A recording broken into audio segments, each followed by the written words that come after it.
All right, truth tellers, let's get into it. Let's bring in my favorite people. Judge Lauren Lake is back. Welcome back. Thank you. Dimitri Wiley is in the house, unfortunately. Unfortunately, Unfortunately, it's crazy. So glad you're here. We love you. Crazy. Unfortunately, it's crazy, but it's a pleasure to be here. And the queen of truth talk, Dr. Cheyenne Bryant. Welcome, my sister. Thanks for having me. Actually, thanks for being a guest in my house, Torre. Anyways, what's up, truth tellers? It's your favorite doc, Dr. Cheyenne Bryant. I am here to cover some topics today. Y'all listen, y'all been going off in the chat. Been loving it. Been seeing that go, Doc. Been seeing y'all say, Doc, what you're talking about. Either way, I don't care. But I do want your engagement. So get ready for us to set this thing on fire today, truth tellers. We want to hear y'all in the chat. Talk to us. I saw Ariva on Instagram stick it up for me, agreeing. I was appreciating that. Parents got to stick together, Ariva. Yeah, I don't know what your gentle ass is talking about. Gentle parenting breeds gentle kids and obviously gentle parents as well. What is our topic today? What is our topic? We're gonna actually talk about two of the best raised children in the country. Trending truths: Malia Obama has changed her name so she can have more, she says, autonomy. Unlike Trump's kids who revel in nepotism and want his power to shine on them, the Obama girls are taking the high road, working in art, and Malia is saying she wants to just be known as Malia. Do you think she's missing out on some legacy benefits? Should she be maximizing the opportunities that the Obama name would give her the way the Trump kids are, but like with dignity? Dimitri, what do you think about Malia's choice here? I can say I want to respect it. I really do.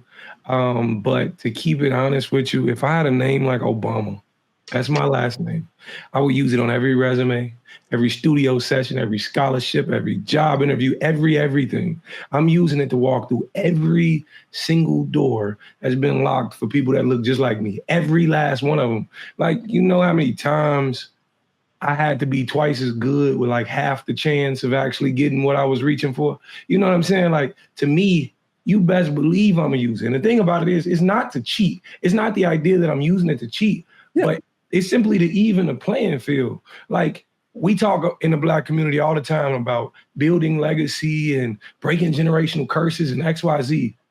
And now that's just something she want to give away. Her parents did that for her, and now it's just something you're gonna give it away. Like, you finally get a seat at the table, but you like, hey, since this makes everybody else uncomfortable, I'm gonna go eat in the other room.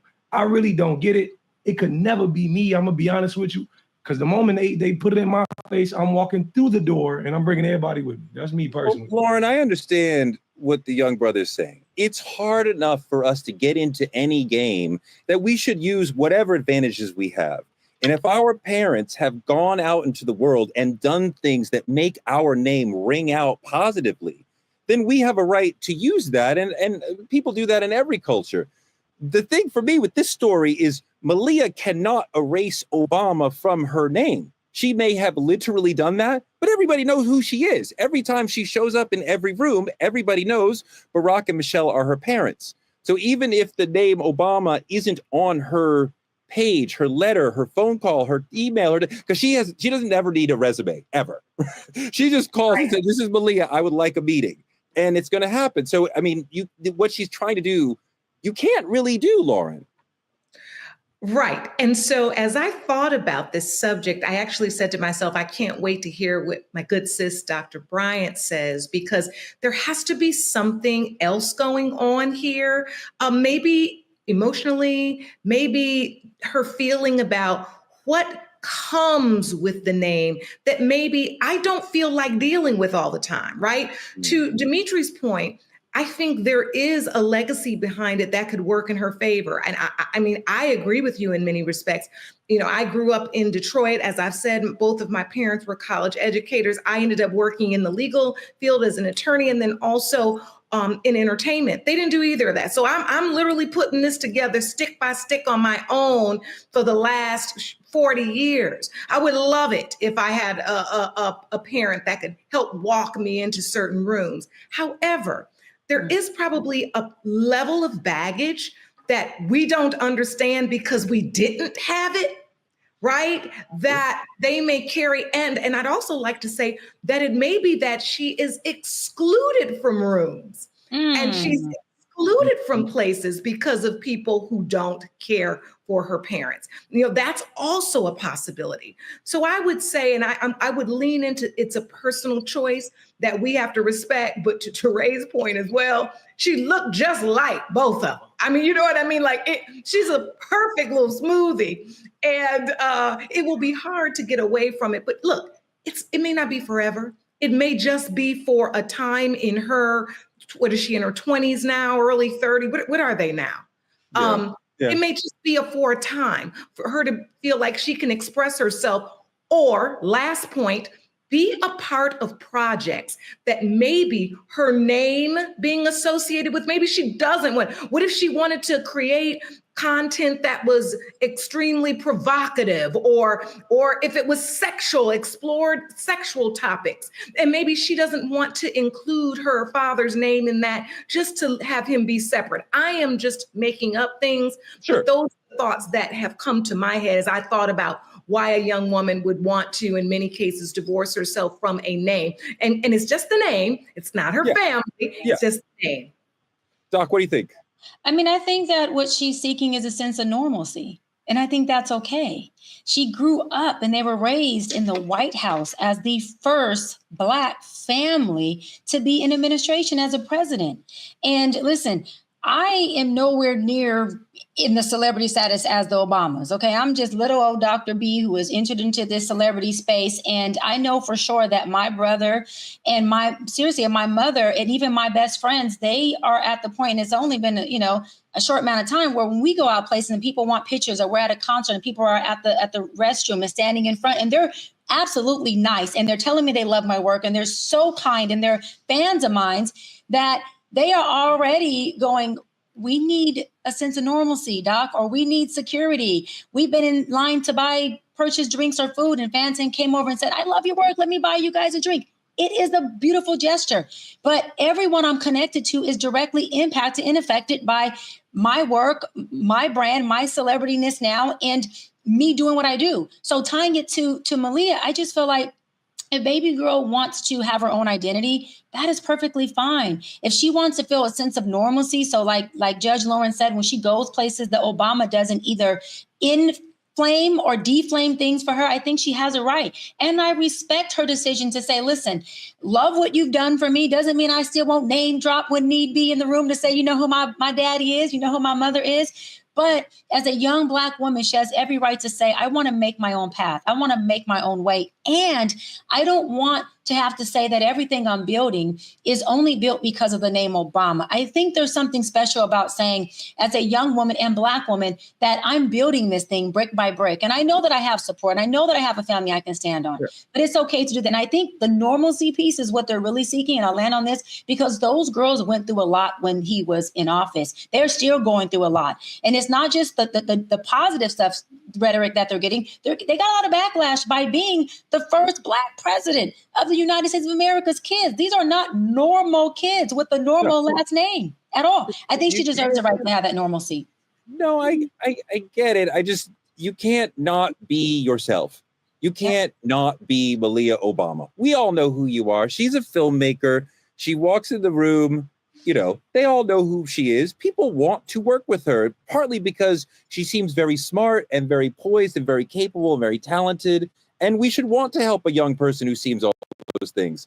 But also, nobody will ever forget. I mean, these two people, her and her sister, were really part of the Obama legacy, and they were on stage with them, and we watched them grow up. And there's so many people, especially in the world of independent film or Hollywood, who love the Obamas. And the name is going to give her a shot in any project she wants to be a part of, whether or not it's actually on the page or not. But I appreciate the desire to want to have some sense of individuality, right? Yeah. I think that's just like, let me be me. But your father and your mother will always be, at least invisibly, lifting you up.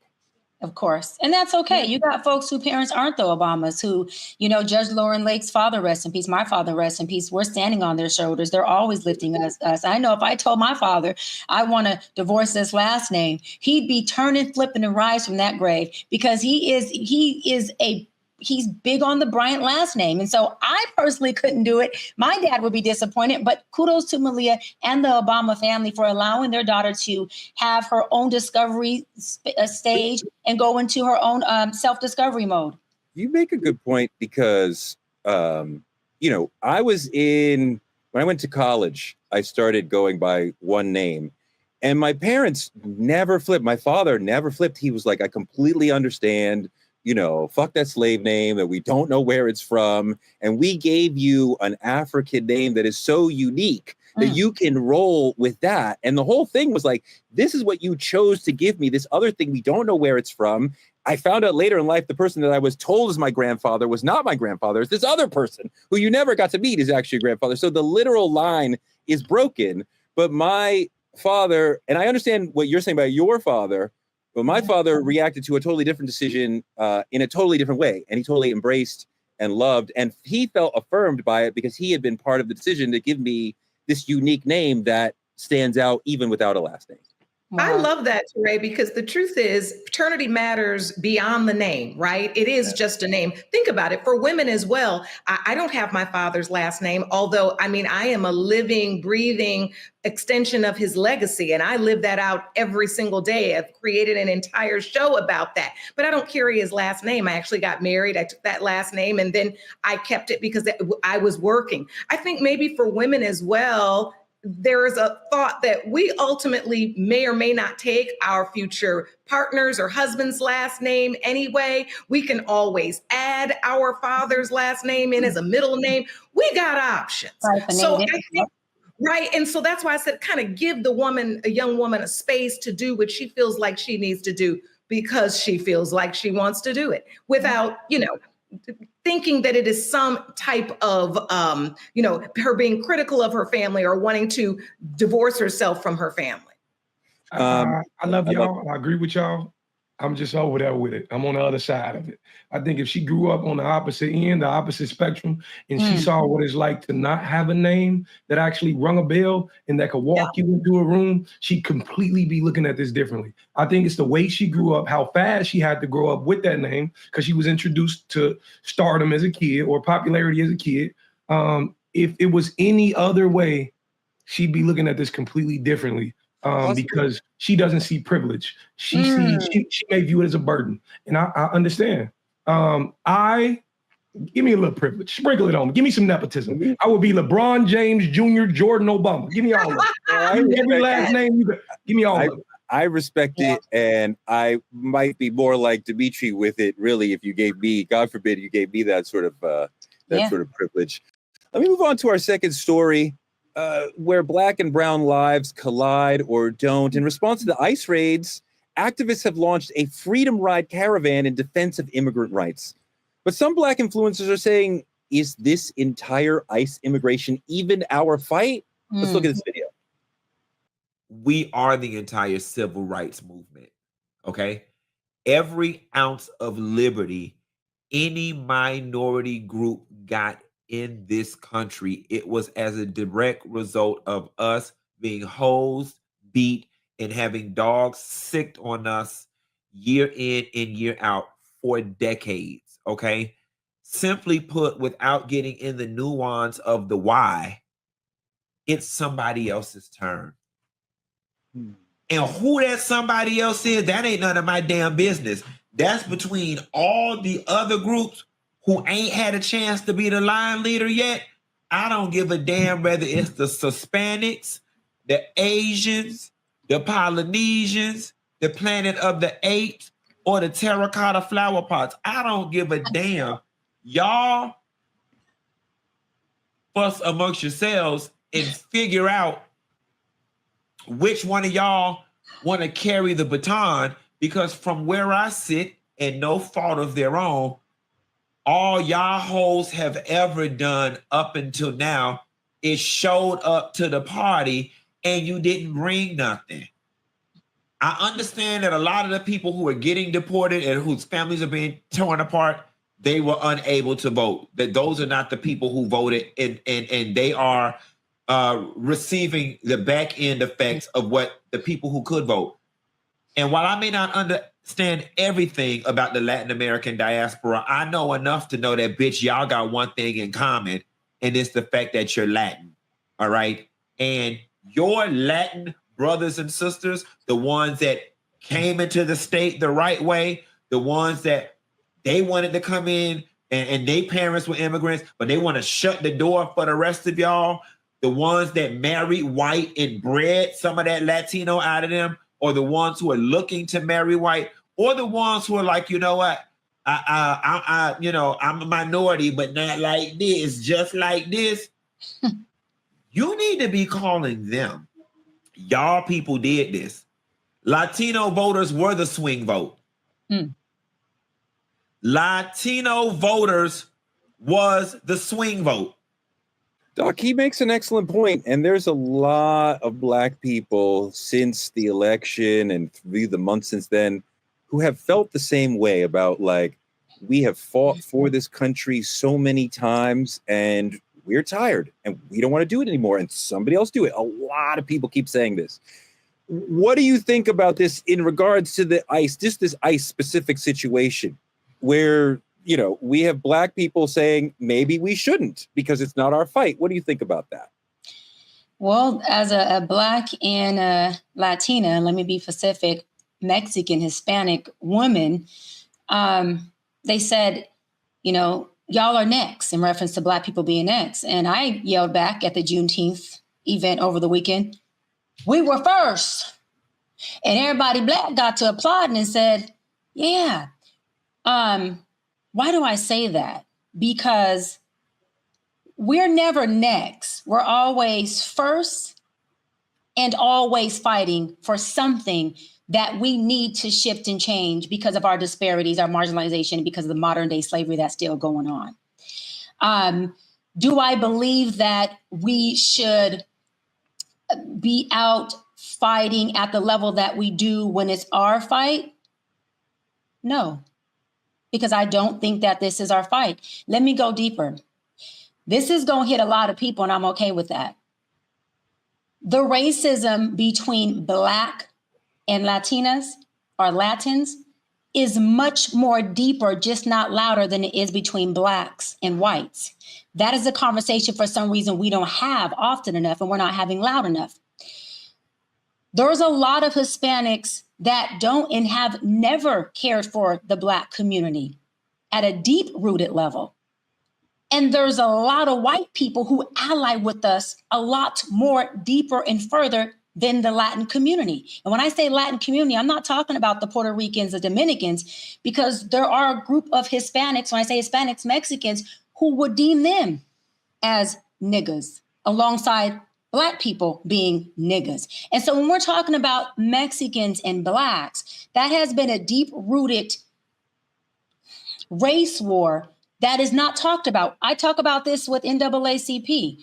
It's always this Black and white stuff and supremacy we talk about, but there is a big racial disparity and a lot of racism that goes on between Mexicans on Blacks. And so is it our fight from a humanity perspective? Yes. But is it our fight always to be on the forefront, fighting for things that we don't benefit from? No. And so I say, is ICE in a position of not showing humanity towards a race of people? Yes. Are they wrong for that? Yes. Should they be treated like animals? Hell no. But I have to say that, no, this is not a Black fight.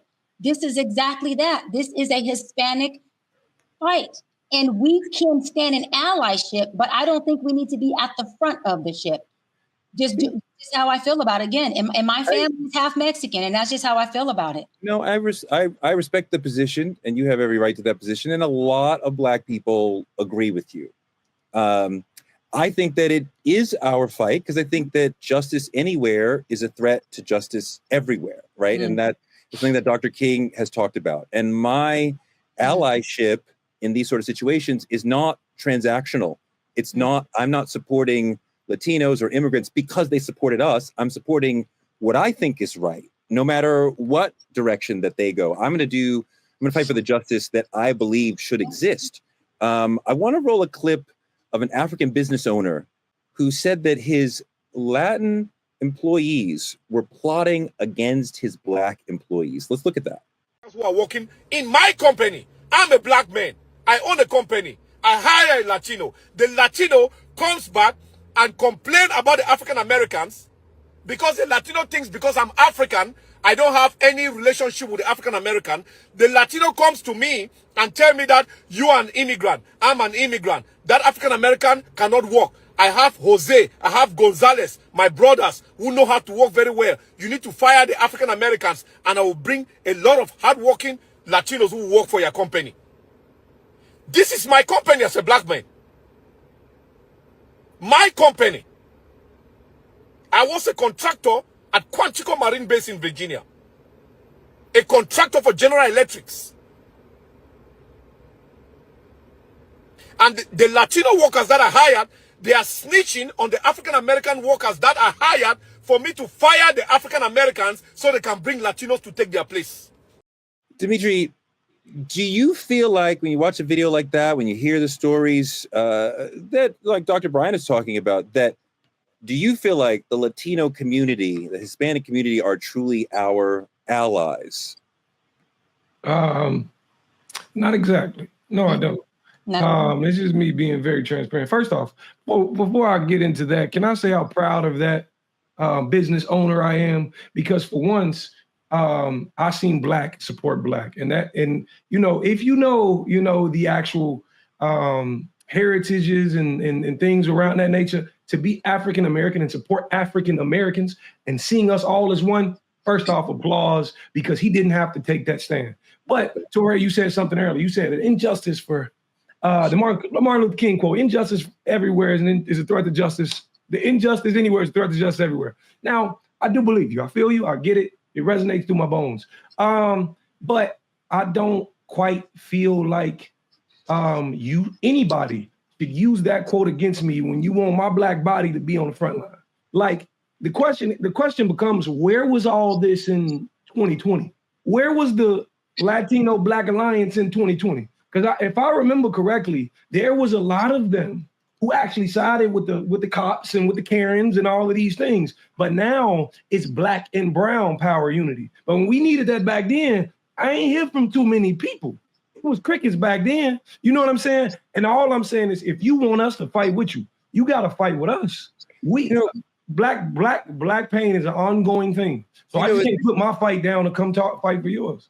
It's interesting because I think there's some deep cultural differences that we're referencing, Lauren. I think for one thing, in Los Angeles and in Southern California, the Black and brown communities have historically been more at odds.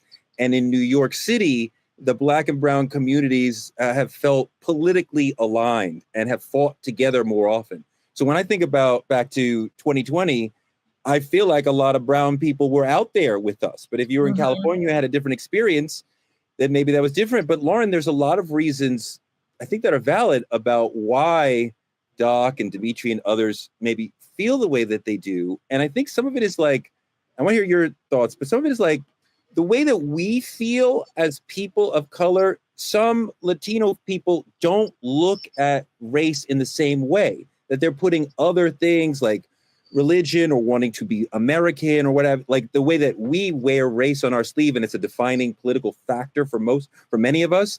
For a lot of them, they don't look at the world in that same way. I think you are correct. I think African Americans have a different relationship to this country than most other races and cultures. I mean, it's just different. It is what it is. You can't change it. And we know things about the way this country works because we have had to live, die, endure, survive through this for centuries. And I've said this earlier in the week as we've talked, we have to play chess and not checkers. We have to think before we all go running out in the streets, because what we know as African Americans is this changes the dynamic of this whole fight if we go running out into the street. And nobody can tell me any different. So I say to myself, yes, The essence of what's happening here is a part of our fight. Racism, denial of due process, civil liberties, all of those things are a similar and often in a joined fight that we move through as people of color, which people don't even like that term anymore, Black people and brown people in this country. However, although the essence of the fight is the same in some respects, the execution of it has to be different because we move in this country differently. If we got out right now, if tomorrow we left our homes and ran out into these streets, similar to how we did during the Black Lives Matter movement and all of those things, this would immediately take on in a completely different political landscape, this entire fight. And I will even I'll step a little further, and people may disagree, but I believe it. If we get out into the streets and march and allow them, to create the civil unrest, which allows them to then say, we're out of hand as protesters, we got to lock us up, we got to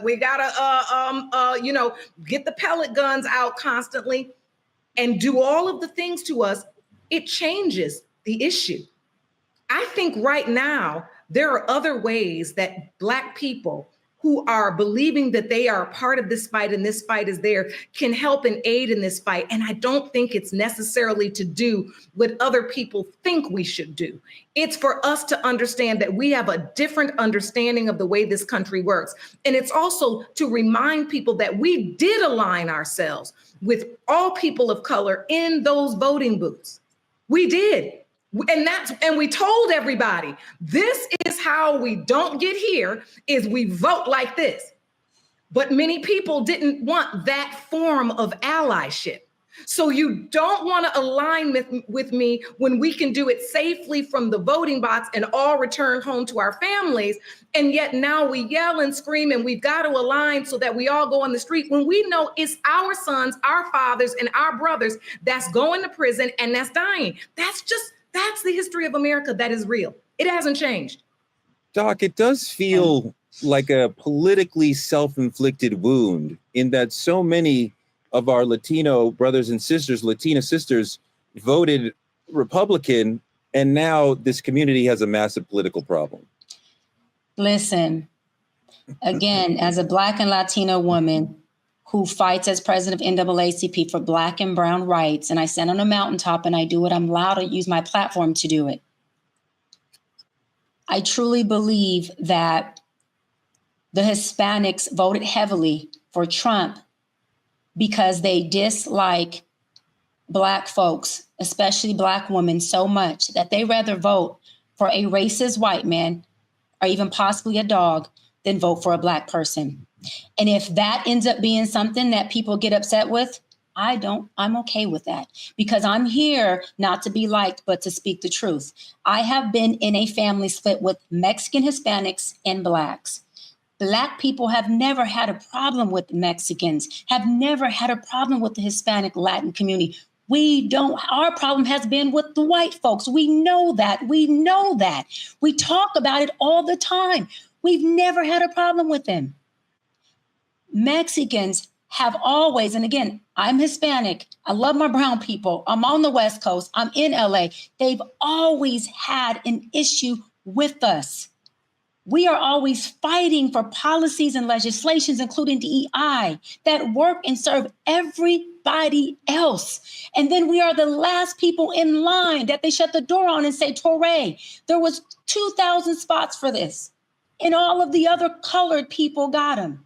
And now that you're 2001, I'm sorry, brother, that you fought so hard for this and you were on the front line, but you and your family don't get this aid today. Figure it out. That's where I have a heartbreak and a problem at, because we fight and ally with everybody and we get policy passed because we are them people who march and protest. We're inside as NAACP. We're outside as other organizations. And we do align and we do connect with each other and we get shit done. Just for us to get to the front door and for them to say, sorry, y'all, all the other color folks have taken up what y'all have fought for. I'm gonna wrap on this. This is why I fight so much, not for DEI, but Black inclusion and Black inclusivity. This is why I fight so hard for. I don't want to hear about a minority bill. I want to hear that this is a bill for Black people. I don't want to hear about a hate crime bill that's been passed just for an Asian community, just for an LGBTQ plus community. Yes, those are hate crimes too. I want to hear that there's a hate bill that's passed for Black people, that when you say things to us like the N-word or other things, that it affects us psychologically, that there is trauma that we have to deal with. I want Black and not African-American, because I'm a fucking American. I want Black on the front of policy, on the front of bills, on the front of legislation. I want it to be loud like that, loud. So yeah, I'm passionate about it because I am both. And I see it happen all too much, that the Mexicans would rather vote for a white racist man, and sometimes even probably a dog, than vote for a Black or woman who they knew would have helped both Black and brown people, both. I think that the one thing that sticks out to me is that if they succeed with them, we are next. So if we don't fight them, Trump, on this stage, then the next stage will be us. When are we off the stage? Right? We were first, second, third. When are we off the stage? Okay. Well, no, I mean, I appreciate the point, and I think that's correct, but I feel it as a habit of fighting for justice, and that we are constantly going to be out in the streets, in the politics, whatever, fighting for justice. And as a Black person, I expect that as a habit. And I understand the notion that you're bringing up, that so many people feel, but we are tired. Let somebody else do it. I'm just used to us doing it, so I feel like we are leaders in this country. Speaking of leaders in this country, in our politicking segment, Auntie Maxine, my favorite congressperson, Representative Maxine Waters of California, showed a lot of strength when she made her presence known at the LA ICE raids, at the LA ICE raid protests and detention center. Let's take a look at her visit. You want to say? No, I want you to, hello. Congresswoman Waters, I just came to use my congressional authority to check on baby. We have our lobby securely now to all visitors. Excuse me, I need to get in. Contact our public affairs office. I need to get in. Judge Lauren, let's talk about this. Is it performative, or is this like actually like her duty? And like on their side, what right do they have to close the door to a congresswoman doing her congressional duty? And we've seen them do this. This happened to in New Jersey, to a couple Black elected officials. This happened in other places. So how are they even able to tell her, no, you can't come in here? Well, they shouldn't be. However, I mean, first of all, as a congressperson, they have the legal right and the responsibility to oversee federal agencies, right? So she walked up there basically to say, listen, people are being detained. It is my, not just a right, it's my responsibility. I need to see how this is running inside. Now, they closed the door on her face, which legally they're really not supposed to be able to, but there is always an exception.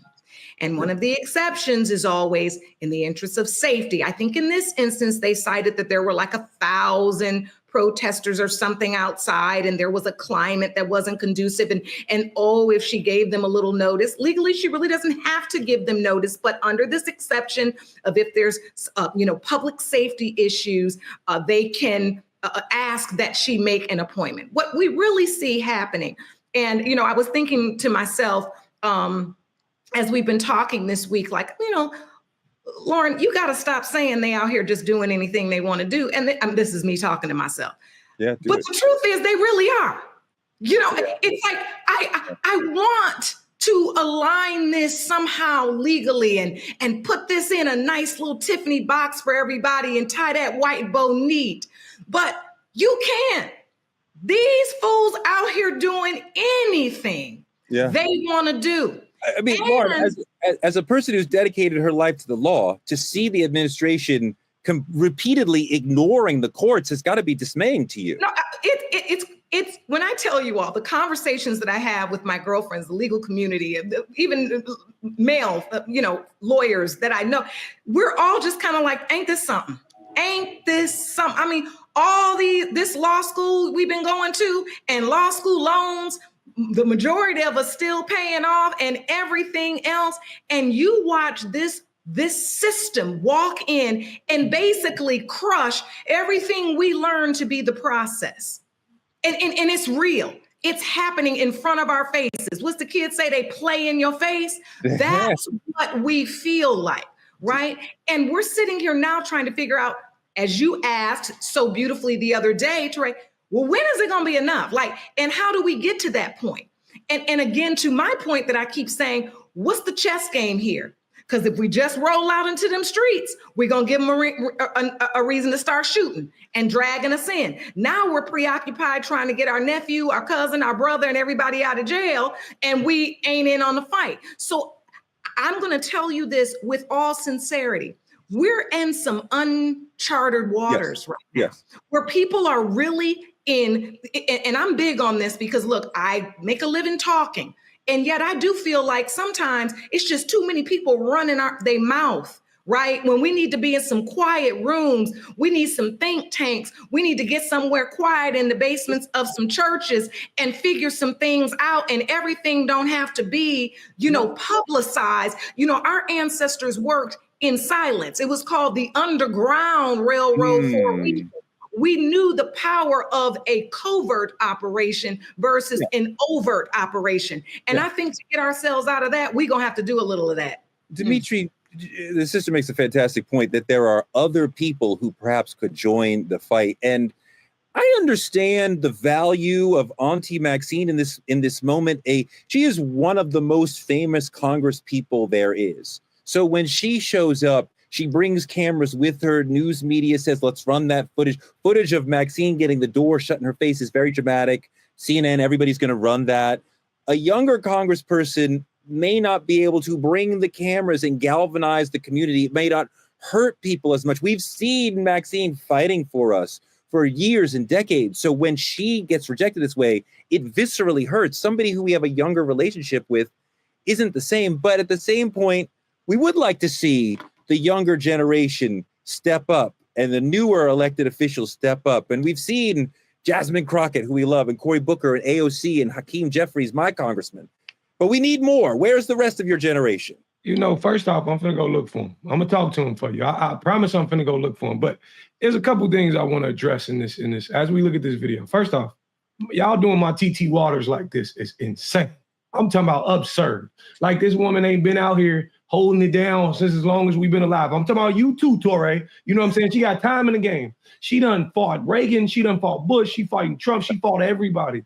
And now they acting like she ain't got the clearance. This is literally an elected representative of the people. Like, what are we talking about? Like, make it make sense. And half of these people in office with zero backbone, zero resume, get more access, more respect, more TV time, but they treating her, slamming the door in her face like she's a trespasser. Ain't nobody show no ID. Ain't nobody show no badges. Ain't nobody say this. They didn't explain the situation before they slammed the door in her face. I don't understand it. But my question is, the biggest question is, where is the rest of Congress with this? Why ain't they speaking up? What are young people at, like you said? What are progressives? Like, where are all these people who's supposed to be fighting for my TT? The fact that she was just disrespected. You know what I'm saying? If Maxine Waters don't get access, who in the system should have access? Like, I don't understand it, but you're right.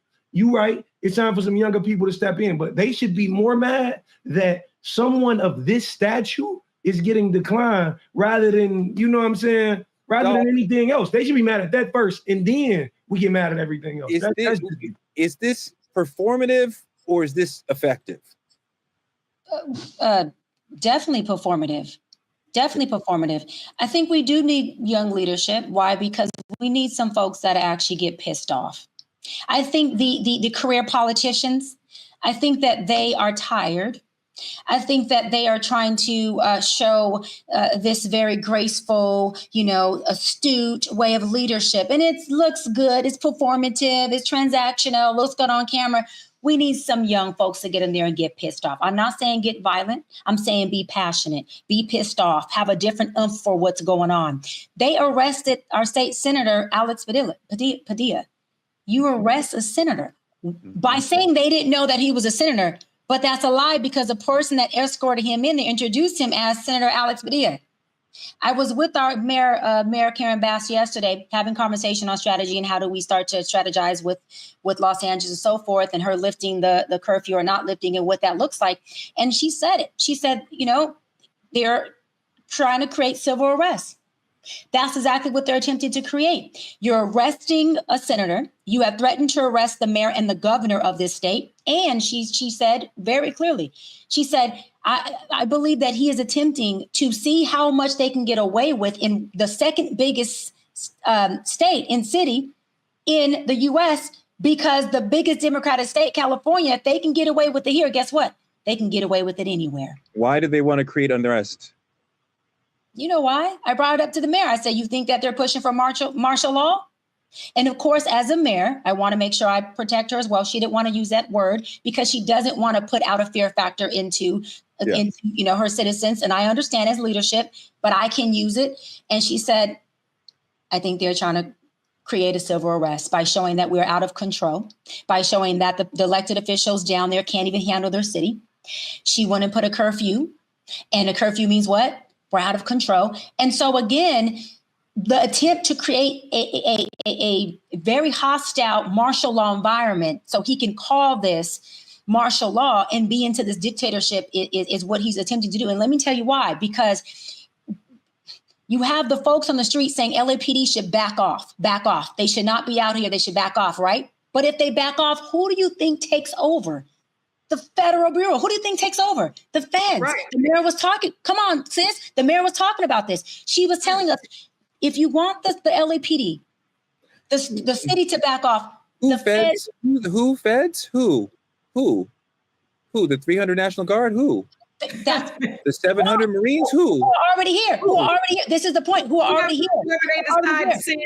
Whoever they decide to send. This is the point, though. But if we tell all of our law enforcement officers here to back all the way down and don't have no involvement with policing our community, then our community is stuck with just the damn military, with just the damn National Guards. That becomes martial law. That is now the military taking over the city on our own soil. That is exactly what they want, which is what we cannot play into. Go ahead, sis.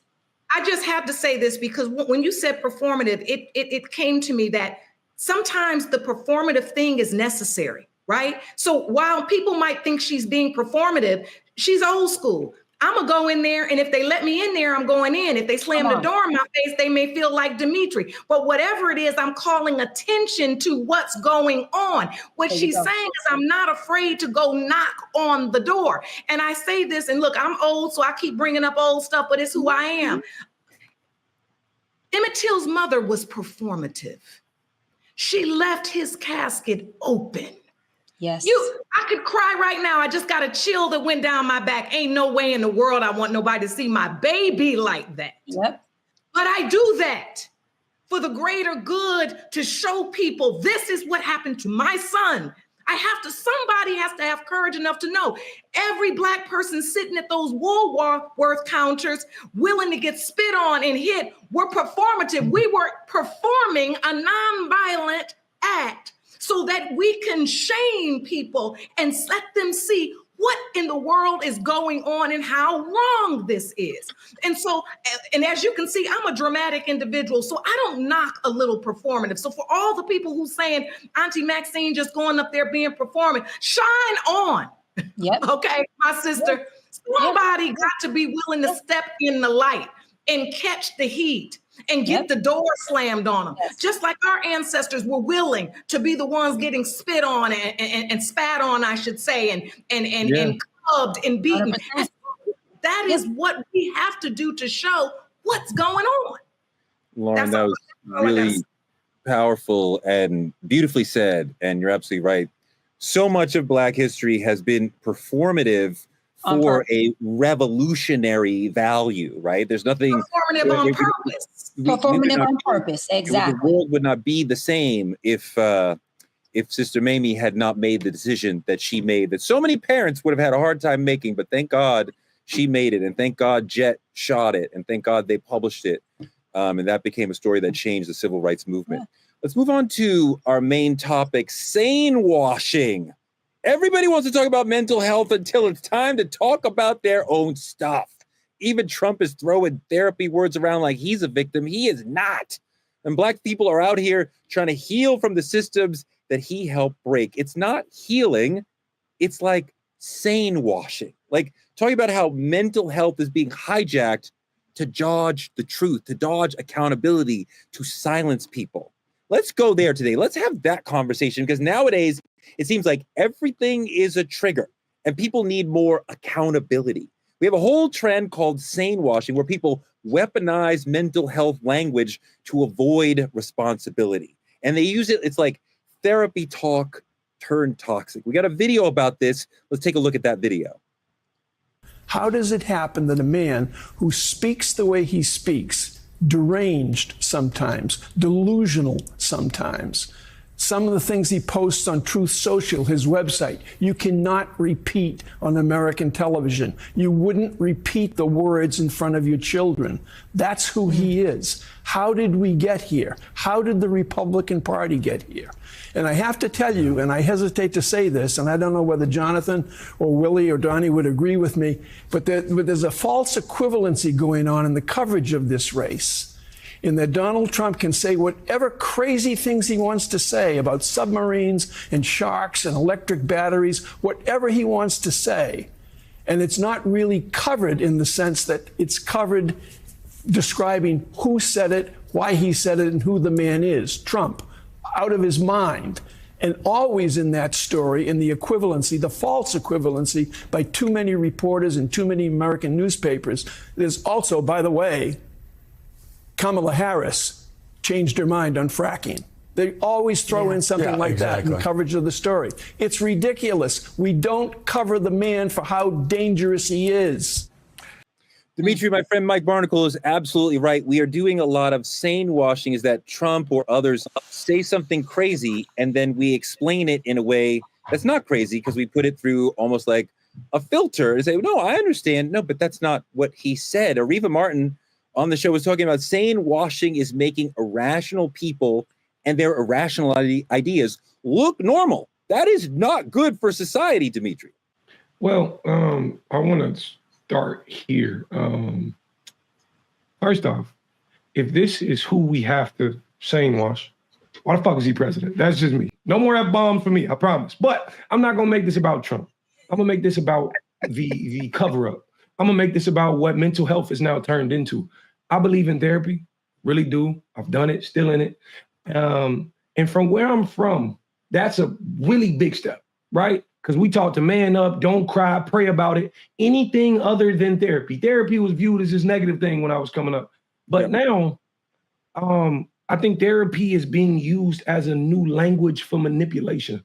I think it's not some form of emotional intelligence that they're seeking and learning in therapy. It's some emotional escape artistry that people are now doing. Like everything is it's not about how you feel. You're just projecting that onto me. Oh, I'm triggered, or my boundaries are XYZ. And people, it's fucking people up to the point to where people who are actually doing therapy, who are actually doing the work, who should be proud of themselves, every time they're triggered or bothered, or they understand the situation to a depth that therapy would explain it, then it becomes, here we go with this shit again. To the public eye, people are viewing it as an excuse. And when in all actuality, it's a real fucking thing. And to see it used to this magnitude, this is our president we're talking about. The fact that you feel like you have to explain what he's trying to say, he shouldn't be talking. This should not be the man speaking for our country. That's just me. But I absolutely hate what therapy's turned into.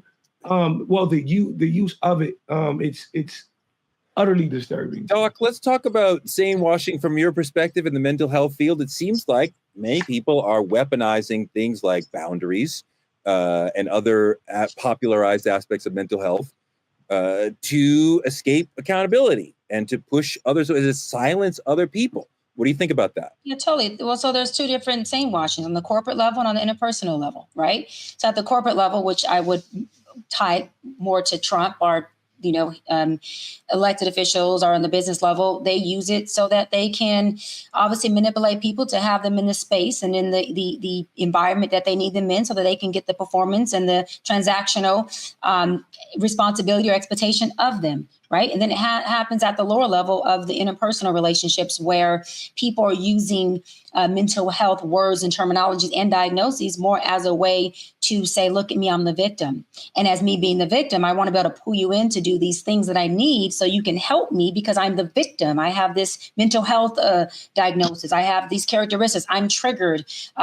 You are, crossing my boundaries per se. And they're starting to make things that are not toxic, that are really normal, and the normalcies and the intricacies of what's needed to process through relationships to get to the healthier side, they're making that so dysfunctional, so toxic that people are getting stuck within themselves and not able to move through the natural normalcy processes from the dysfunction to the healthiness of a relationship. So for me, that just becomes an issue again, when people are using mental health to work for their better good, by making themselves the victim, which in return gaslights the other person to say, hey, you're at fault. This is not what it looks like. And you are being toxic towards me, when in reality, you have two imperfect people that just need to work through some things. And at the corporate level, it's really dangerous because they're doing it again through media. They're doing it through politicking. They're doing it through leadership. They're doing it at the executive level, where you have staff members, you have a cabinet, and you have folks like us who are citizens of a presidential administration that totally sane-washes us with putting out these rhetorics so that we believe, and we are brainwashed, sane-washed to believe that we have a problem with his ideology if we are not in alignment with it or don't agree with it. It's an intense manipulation, and people do it everywhere. Lauren, I think there's some political gaslighting going on within this. Mike Barnacle referenced that as far as media is part of this, because Trump says crazy things and then media interprets it in a rational and reasonable way. And then we are meant to deal with a reasonable and rational idea when that is not at all what he said. And when we go back to but pay attention to what he literally said. And they say things like, don't take him literally, just take him seriously. I'm like, what are you even talking about? What do you think? What does that mean? Talking in circles. It's like we all living in a Cracker Jack box. It don't make no sense. And that's why I sometimes I really do now have to turn off the news, because it becomes an insult to my intelligence and an assault, right, on my intellect. Because you're not going to convince me that what he just said made sense, or what you just said makes sense. And how you going to spend an entire hour, bring on legal pundits who have, like I said, gone to law school, political analysts who've been doing this for 30 years and talk in circles for an entire hour about something didn't make sense, or more important, we know they lying. And I think we have to this is why this show exists. Truth Talks, to speak truth to power, for us to be able to start saying, listen, we're not doing all that. Call us when you're really ready to talk about it. And we need to show it through our viewership, where we're watching, right? That's why people need to tune in here so we can call it like we see it, instead of sitting there wasting and being on a news cycle for 3 and 5 hours, and you leave out there being hypnotized by phrases, fake. Remember, it all started with fake news.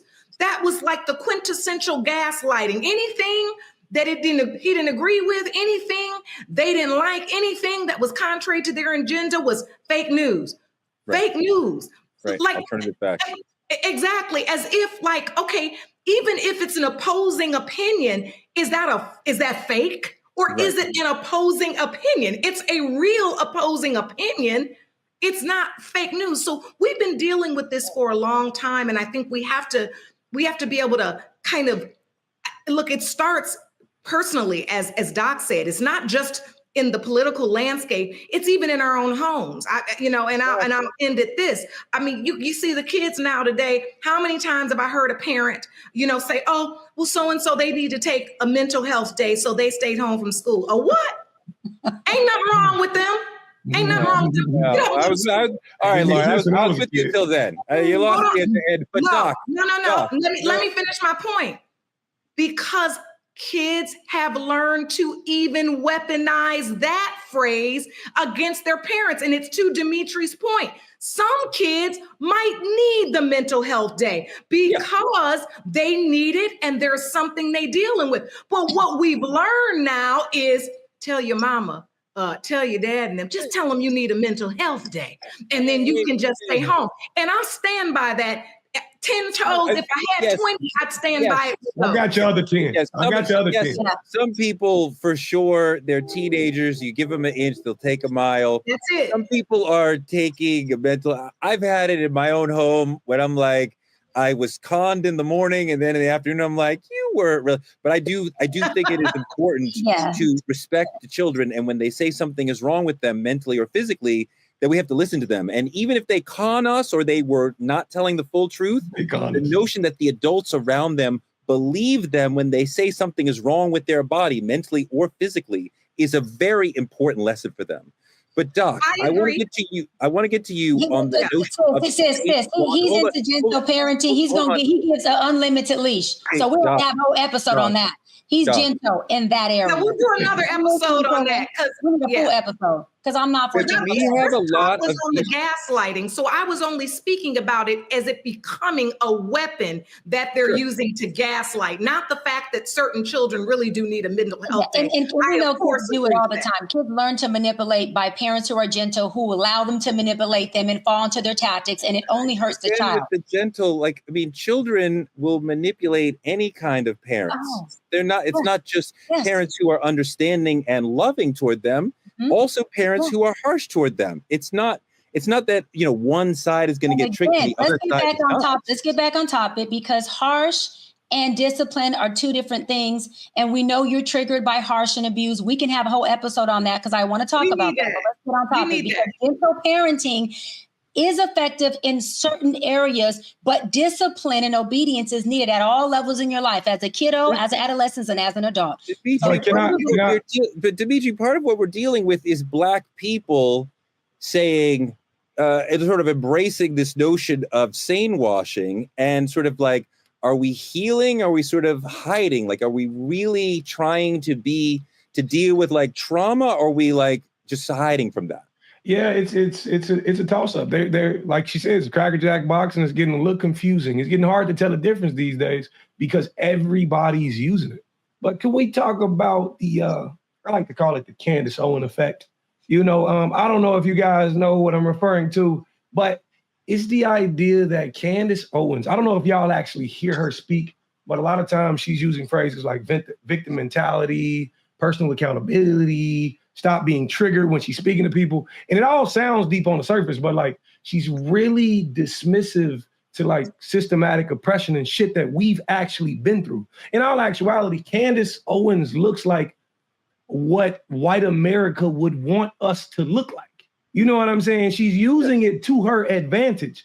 And to me, I think people don't actually speak on that side of it enough because that is absolutely a real thing.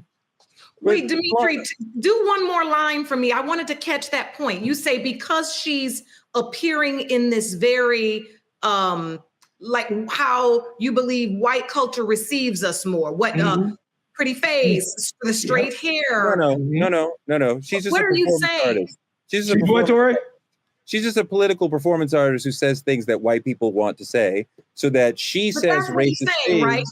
And she's doing it from packaging that they like to receive it from. I was just trying to make sure I understood his point. Hold on. Dimitri, the thing we're trying to drill down on is therapy talk being used as gaslighting and Black people dealing with therapy and the ideas around therapy that have come into society, but using it to weaponize, to push people away, to not take accountability. Right. Are you seeing that? Yes, absolutely. I'm seeing a ton of it.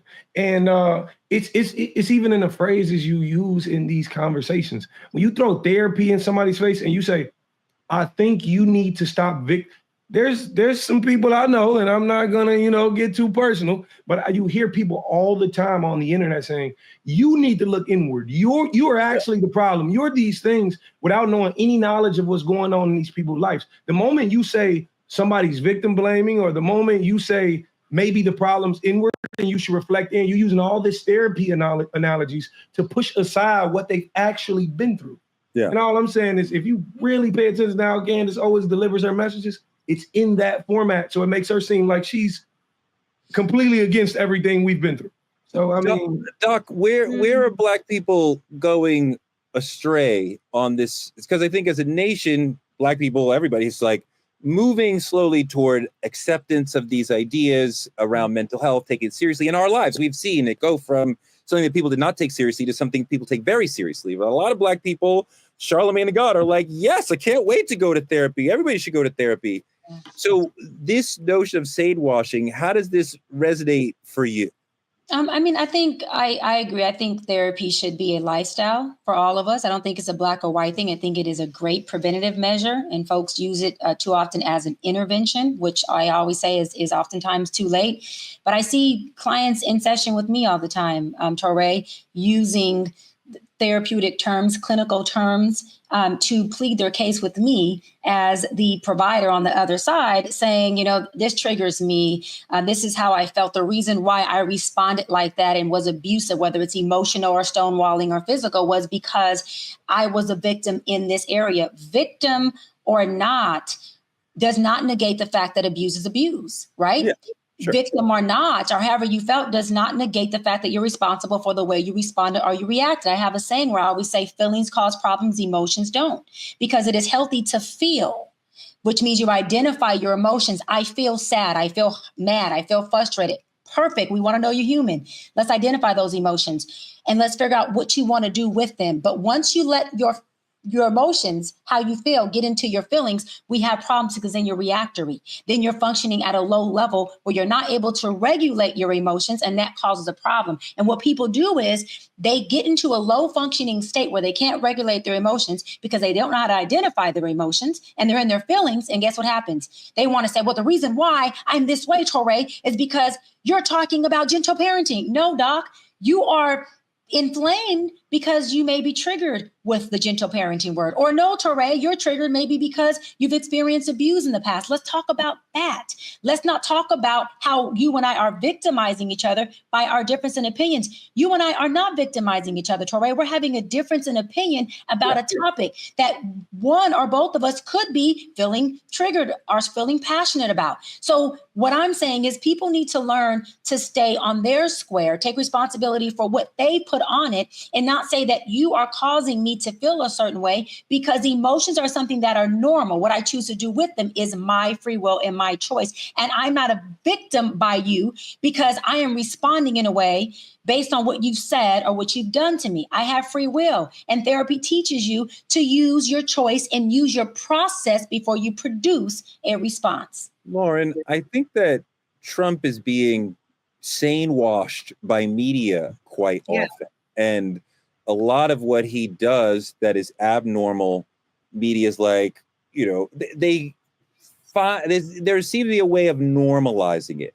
Mm-hmm. And, you know, partly this is coming from the way that they have silenced and chilled media, but also so much bullshit is coming at us that it's very difficult for media to even understand, you know, and properly contextualize what's going on, because it's such an abnormal situation. What do you think about the role that media is playing in sort of normalizing Trump and sane-washing Trump and the impact that's having on Black people? It's incredibly impactful. And like I said, it goes back to the whole fake news thing, right? When they came up that slogan years ago, they were basically creating a series of lies.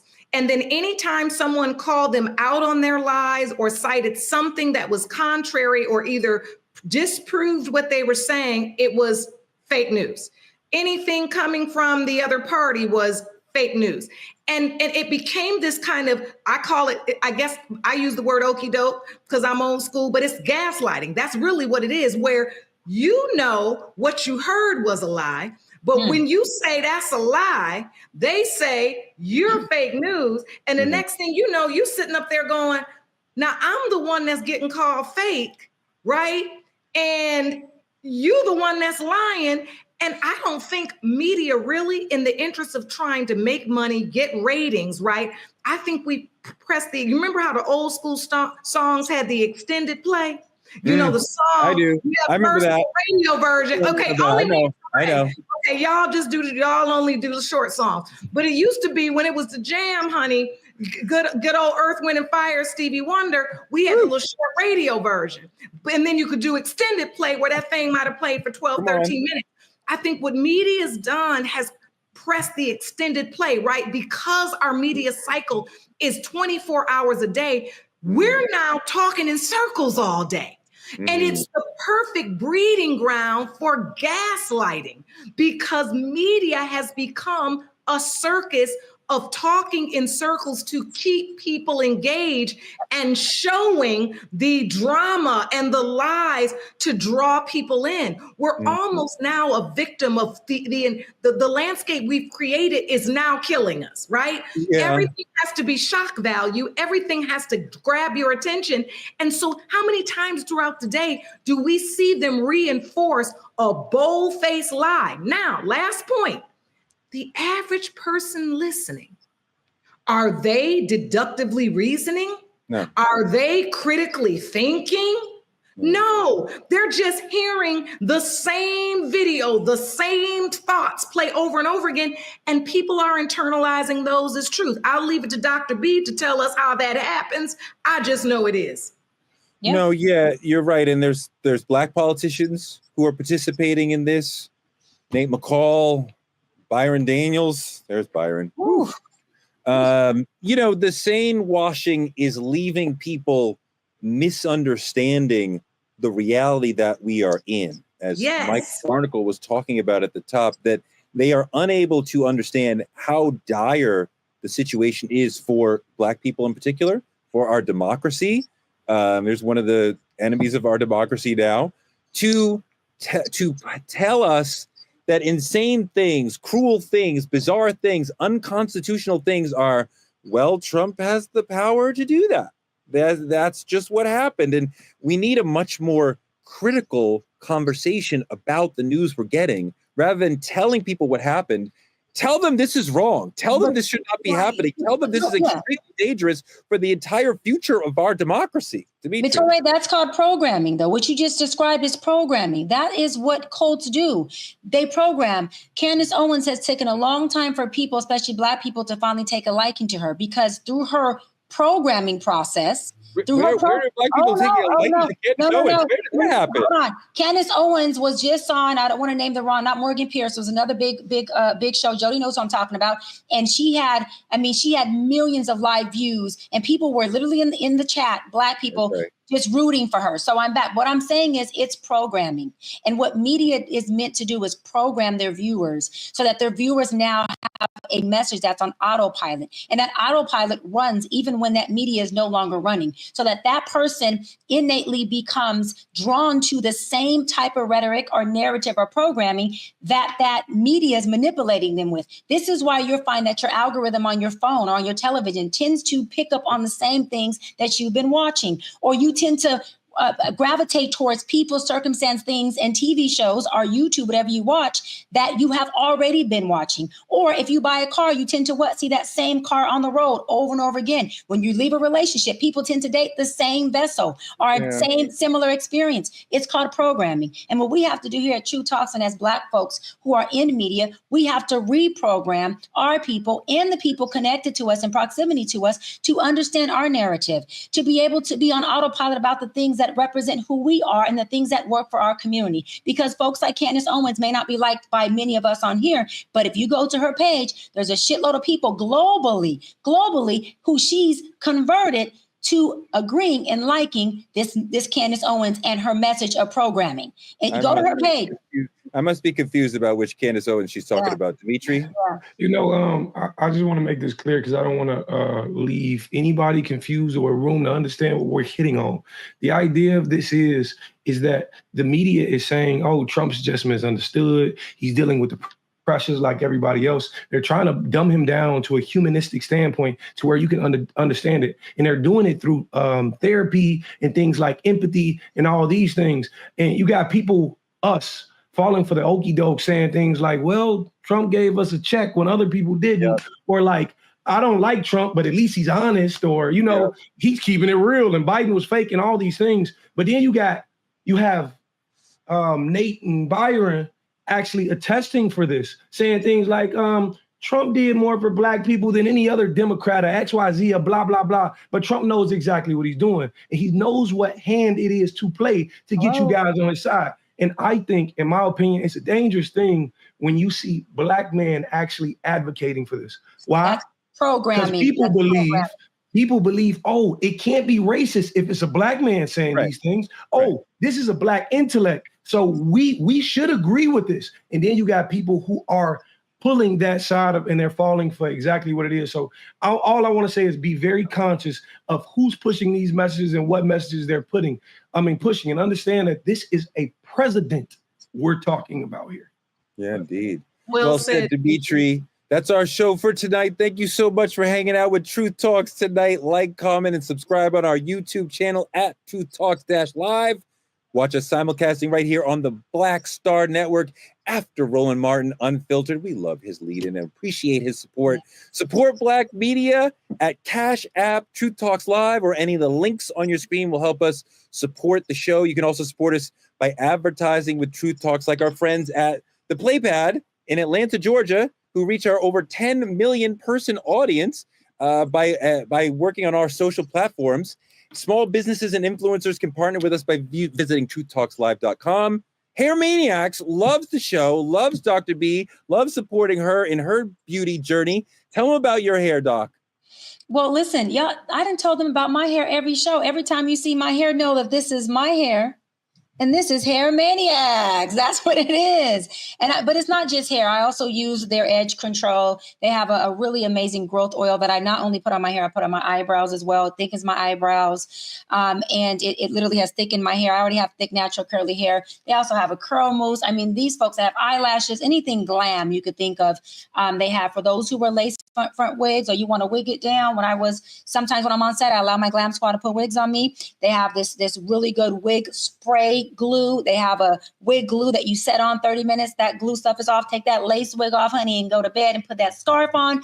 But Hair Maniacs has everything you could think of, from hair, lashes to glam. They take great care of your doc, as you can see. Next week, you'll probably see this hair down with some beautiful curls, but it will still be Hair Maniacs. You know what it is. Beautiful. You look fantastic with that. Become a VIP member of the Truth Lounge and click on any room for any host. We want to make sure we thank our supporters, Juanita Mahdi, Kyla Carr, and Benjamin Gomes, for their weekly cash support for Truth. If you want to be included in our credits, hit that Cash App and show us some love. Keep supporting Black independent media by telling a friend to tell a friend to watch Truth Talks. This is your family. This is your friends. We're Truth Talks. We're going to come together and argue every night, 8 p.m. EST, 8 p.m. PST on the West Coast. Hit the notification button so you don't miss any of our great moments. And we will be back every night at 8 p.m. We'll see you next week.